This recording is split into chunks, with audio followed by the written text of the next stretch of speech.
ҳукумати Тоҷикистон барои пахши рақамӣ ё диҷитали намоишҳои телевизионҳои Тоҷикистон ва гуфторҳои радиоҳои Тоҷикистон шурӯъ кардааст ва қарор аст дар муддати 5 сол намоиши телевизионҳову гуфторҳои радиоҳои Тоҷикистон тавассути формати диҷитал пахш шавад. дар ҷое ки мо истиқомат мекунем танҳо як шабака якум, яъне ки шабакаи аввал ба мо дастрас мебошад тамом.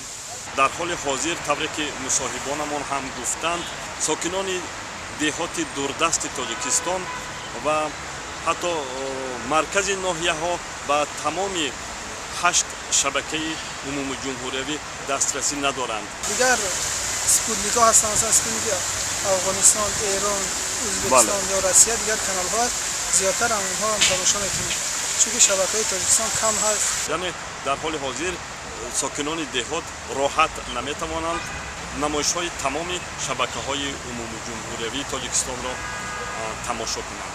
хайр хориҷӣ меқапанд дигар шабакаҳои масалан Ёштар, Ӯзбекистон, боз дигар шабакаҳояшон меқапанд.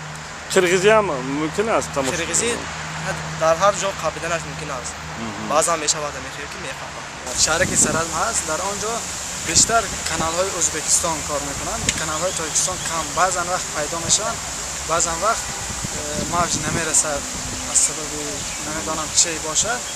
ҳарчи аз марказ дуртар меравем, дастрасии сокинон ба тамошои шабакаҳои умумиҷумҳуриявии Тоҷикистон душвор мешавад. агар чи антеннаҳои махсус бошад дидан мумкин аст амалшо. бархе сокинони ноҳияҳо ва аз деҳоти дурдаст ва донишҷӯёне ки аз деҳоти дурдаст барои таҳсил ба Хуҷанд омадаанд мегӯянд ки баъзе шабакаҳои умумиҷумҳуриявиро танҳо дар маркази вилоят бори аввал тамошо карданд. масалан ҳангоме ки ман донишҷӯ шуда ба Хуҷанд омадам, дар ин ҷо аз телевизор истифода мебурдем, баъд аз он фаҳмидам ки шабакаҳои дигаре низ масалан дар дохили Хуҷанд шабакаҳои ҷаҳоноро, телевизиони диёр, ҳафт стора ва якчанд дигар шабакаҳо низ вуҷуд доштааст, аммо мо бехабар будем аз ин.